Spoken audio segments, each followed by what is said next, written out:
Hello and welcome back to another episode of Inside the Tank. I'm your host, Tyler Rains, and wow, this week was not a good week for the Steelheads. I will just say that right now. I'm not going to spend a whole lot of time recapping the games because that's not what's important, but I will, however, recap the school day game. I'll quickly go over the North Bay Battalion game and then the game against Barrie. I mean, if you watched it, you watched it. You know exactly what happened. So we'll get right into it without further ado because there's a lot to talk about and quite a little bit of time that we have. So starts off school day game, 11 a.m., one of the most exciting games of the season. Everybody was excited for this one. Now, Michael Butchinger opens up the scoring, right place every time. Charlie Callahan ties it up on a beautiful, Xander Vecchia ties it up on a beautiful pass from Charlie Callahan and ties the game late into the second. This was not a very high-scoring game. It was a very low-scoring game. Both goalies played very, very solid, and it was one game that I think you could probably say was a battle of the goaltenders. Now, that happens. Unfortunately, Charlie Callahan goes down late in the game. According to JR, he's going to be out a little while. Not sure when that timeline for his return is, but the Steelheads are going to be without Charlie Callahan for quite a while, which is not a good sign for the back end. Because as we know, Charlie Callahan, not only has he been named one of our co-captains, but also is an integral part of that blue line for the Steelheads, which we've seen earlier in the season. He was out of the lineup with a suspension, various injuries throughout the year. It has not been going very well for him, and this just adds an extra layer of stress onto an already depleted Steelheads blue line in terms of injuries. So that's not a great thing. So he goes down. Obviously, the game goes to overtime, and offensive zone interception, back the other way, Matthew Poitras, back to Michael Butchinger, game over. That's it. 2-1 win. It was a very tight game. The attendance was at, I believe, an all-time record high in the modern Steelheads era. 5,107 people were there in attendance. And a lot of schools were cheering for the Steelheads. They just didn't get the win. Now, it sucks that you didn't get the win, but at least you escaped with a point. So that was fortunate. Now, like I said, despite playing very well, I don't think you can ignore the elephant in the room, and that was Charlie Callahan's injury. He is going to be a huge, huge part of that blue line. Obviously, with him going down with an injury, this is going to be really tough, the next stretch of games. There's 9 games left in the regular season, and from the sound of it, I'm not sure he's going to be back for those 9 games. He might be back in time for playoffs. Who knows? But we're hoping, and this is just what we've heard from JR, that he's not sure when there's a timeline for Charlie's return, but we're hoping that he's going to be back before the playoffs, preferably. Because we're getting to the point now where, and I'm going to mention this quite a few times in this episode, every point matters. Every single point matters. It doesn't matter who you're playing. You want to get as high in the standings as possible because you're facing off against either Peterborough or Oshawa, I believe, depending on how high you get. But it's most likely going to be Peterborough, and you want to have home ice advantage for that first series. But we'll see how it goes. Like I mentioned, they have 9 games left in the regular season.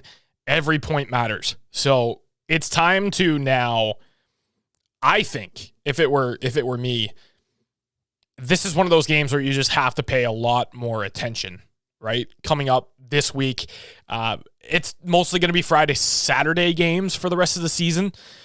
But regardless, you've got to stay sharp. You've got to be at the top of your game and get as many points as possible to finish in the highest standings you can possible.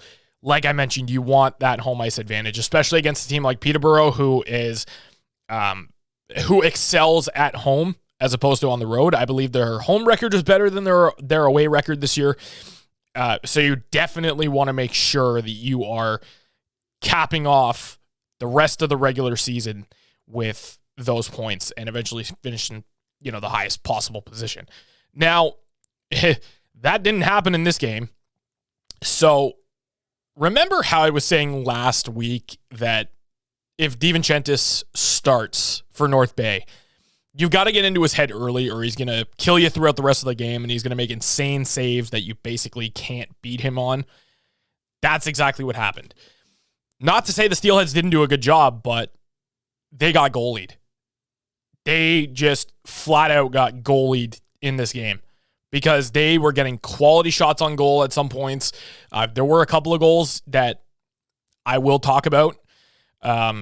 They were getting quality shots on goal. They just could not crack him. And that's one thing that I've been saying all season long. Every time he starts, he's going to be in his zone. And when he's in his zone, there's no cracking him. There's no getting through to him. So you've got to get to him early. So unfortunately, they couldn't get to him early. And the exact opposite happened. So Bellieri is similar in the way that if you get to him early, it's going to throw off most of his game. And the 2 goals that were scored for North Bay, I do not often criticize the goaltending, but that was definitely not the strongest performance that he's ever had. The first goal was a 5-hole goal. The second one was an easy stop. And he didn't make him, just flat out. And the defense didn't really help him out either. But the only flaw in this game for the Steelheads were those 2 goals that kind of got into their head, it looked like, and threw off the rest of the game for them because they were getting good quality scoring chances. They got goalied, and then those 2 goals in, I believe, the first and the second period were just not helping them. And that ultimately ended up making them lose the game 3-0. And to a team that is second place in the league, third place in the league, second place in the conference, nonetheless, it's obviously not something you want to see, but you're going to have those games. There's nothing you could have done to avoid it. It was just one of those circumstances where you were having those good scoring chances and you couldn't get shots on goal, which it sucks. It really, really sucks seeing that happen, especially against a really solid goaltender like that. There's nothing they could have done. That was a loss. Move on. Next night in Barrie, it looked like they were going to have a really solid game. They were down 1-0 in the first, tied the game up, and then Barrie would go on and score 2 more goals. They tried to get it back and just couldn't. They fell short, 3-2. They ended up getting 1 more back, but again, it's a team like Barrie. You knew the schedule was going to be very tough this week, and they just couldn't get it done. They got a point out of the 3 games that they played.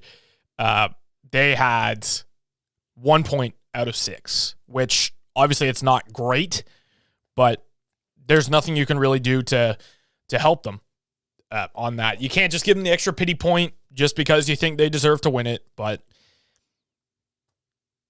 now you've got to power through this because there's, like I mentioned, I'm going to keep saying this time and time again. 9 games left in the regular season. Peterborough, I believe, is ahead of Mississauga by 3 points now. You're probably going to end up playing them in the first round, if I had to guess. You want to get that home ice advantage because, again, Peterborough's record is better at home than it is on the road. So if you give them home ice advantage, that's not going to work out super well. So you obviously want to get that home ice advantage. And given the fact that these guys played out of their minds this weekend, especially in that North Bay game, I'm expecting that they do the same thing. Barrie didn't look that great. They played really, really quite well against Guelph in that school day game. The one against Barrie was their only bad game, I would say. Because the school day game, yes, they did lose in overtime. There were a couple of mistakes that were made, but they got out of it with a point. The game against North Bay, they got goalied, and those 2 goals just didn't help them. It wasn't a bad game. Overall, they played okay. Were they playing the absolute best that they could? Definitely not, but they played okay. And they fought for it. They worked hard. They had 46 shots on goal, and they couldn't get a puck into the net. That's all it was. They got goalied, and those 2 goals in the first period, didn't help them out. So that was all it was. It was a solid game otherwise. But see, what it comes down to is you've got to stay sharp. No matter what you do for the next 9 games, stay sharp, play the best that you absolutely can, and that's just going to be it. You have to. Now, that being said, they do have kind of a challenging rest of the schedule, at least for the next 4 games anyway, because on Friday night, they're facing off against Ottawa. They're in Ottawa, right? Saturday night, they're in Kingston. Okay, and then the following week, they are in Peterborough on Tuesday. They're at home to face Barrie on Wednesday, which a Wednesday night game, it's quite unusual. And then you've got Erie, Oshawa, and Oshawa again. So the last 3 or 4 games are not going to be easy games, but they're a little bit easier on the schedule, I would say. But this upcoming week is Ottawa, Kingston. Kingston, you curb stomped them last time. I have no doubt in my mind that they can win this as long as they do the exact same thing as they did. Start on time, do the best you can, and play them hard, because that's what they did. They were able to get into Zhigolov's head early, and they ended up winning that game, scoring 6 goals. So if you can do that against Kingston, without a doubt in my mind, it's going to be quite an easy win. Ottawa is going to be the total opposite. Tough challenge, okay? Every time the 67s have faced anybody this season, they've basically come in and curb stomped them. They, I believe, only have 12 losses on the season, 10 regulation losses. Even still, it's just incredible. Yep, 11 regulation losses and 5 in extra time, whether it be overtime or shootouts. So that's it. 16 losses this season total compared to 44 wins. That is definitely not something that you would like to see. But Ottawa's just, they're first place in the league. They're good for a reason. So you've got to just play to your strength and make sure that you're winning those games. Do whatever it takes to win. Minimize your mistakes. Play on time. Start your full lineup if possible. And just do whatever it takes to win. I think that is just the best possible scenario for them. If they get 2 out of 2 games, 4 out of 4 points, that's going to propel them right ahead into that 4th place spot against Peterborough. Like I said, Peterborough's 3 points ahead of Mississauga. So if they win this and Peterborough loses both their games, they're back in 4th, putting them in perfect position for home ice advantage. It's coming down to the wire. It's going to be a very solid week. And if they do everything right, without a doubt in my mind, they're going to be able to win. With that being said, though, in terms of doing things right, I believe it's time to announce the player of the week for this week. So now, as I mentioned, it's not always going to be the players who have the most points or the most goals scored.